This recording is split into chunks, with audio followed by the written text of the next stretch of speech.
Hello everyone, this is Maddie. I'm coming to you for Module 4 with the KSEA.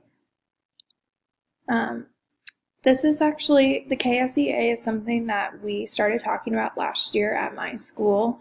So when I sat down and met with my principal, I already had some sort of knowledge of what the new accreditation standards were going to be and also sort of where our school was at. But it was nice to sit down with him and get some one-on-one interaction with what he truly thinks and talk a little more. So, starting with relationships for the 4 R's. For staff, we felt like we were transitioning. A couple things that make me think that is because we just started PLCs as a district this past year, and that's really helped set aside some time where we get to talk about important things relating to the students and our further growth. We also have more flexible professional development opportunities starting as last year, where we get some days where we get to decide what we want to do for professional development, and also some ed camp style things where we get to pick what is most important to us to learn on those days. For students, I thought we were implementing, mostly because when I was reading through that, I felt like the teachers we don't document a lot of the things that they were discussing, or at least we aren't asked to yet. So we felt we were implementing. For families, also implementing. I feel like they have a lot of communication opportunities, but they aren't always decision makers. So we haven't moved to that next level yet. Communities, we were implementing. We have partnerships and communication kind of like with families, but again, it's not to that next level of being as involved as what the scale or rubric said under relationships. Next is relevance, and for curriculum we decided transitioning. All of our standards are Common Core based, and that's what we focus on. And then we also have professional learning when we roll out a new curriculum. Like last year we got a new math curriculum, and they gave us lots of professional development to make sure that we understood that. Instruction is implementing.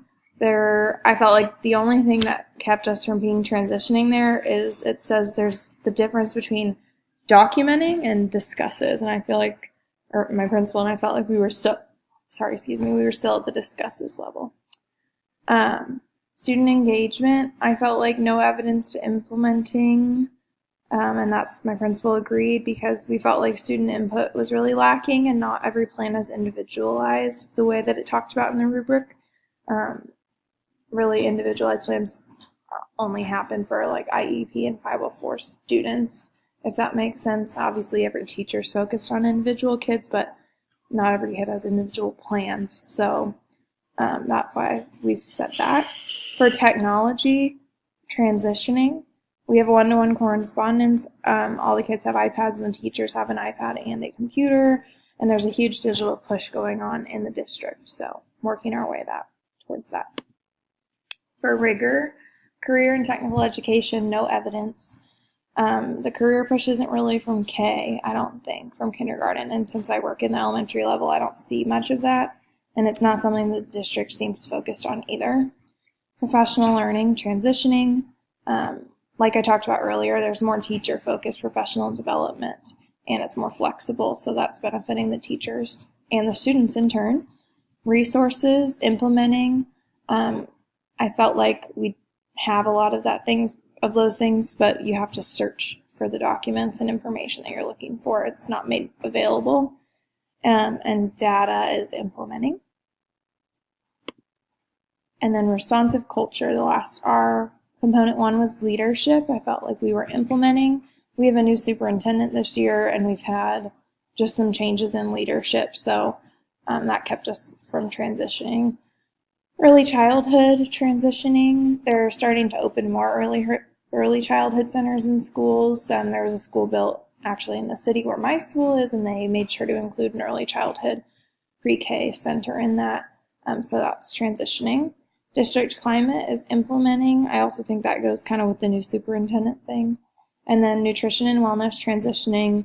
They always send wellness newsletters. They do summer lunch bunch and physical activity. The kids get the 30 minutes of recess that's allotted, and PE weekly. For my principal's leadership style, I felt like he was a mix of charismatic authority leadership and participative leadership.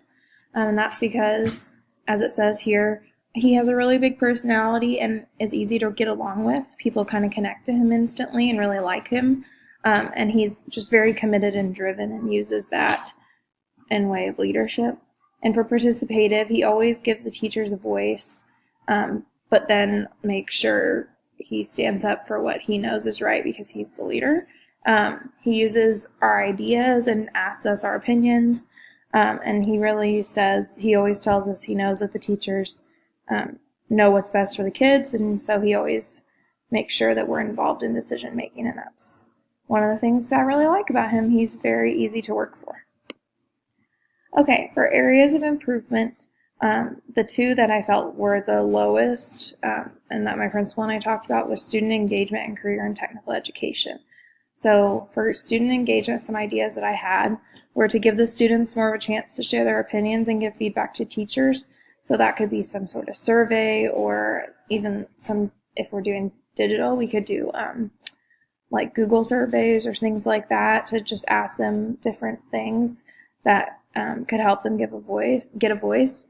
And then more individualized goal setting in the classrooms and school-wide, so making sure each teacher is setting goals with their students in the classroom, but then also maybe having more school-wide goals, which would engage the students a little more. And then career and technical education, some ideas I had, especially being in elementary, was we can invite community members and then probably parents and families too to come and speak about what they do, and maybe even have career days where students could explore different career paths and ask questions to the people who come in. And then also just tie different career paths into curriculum more. So if we're learning about electricity, maybe tie in what electricians do on a daily basis, and just more information about their jobs so that the kids are understanding, if they're interested in it, what they could do after high school or college.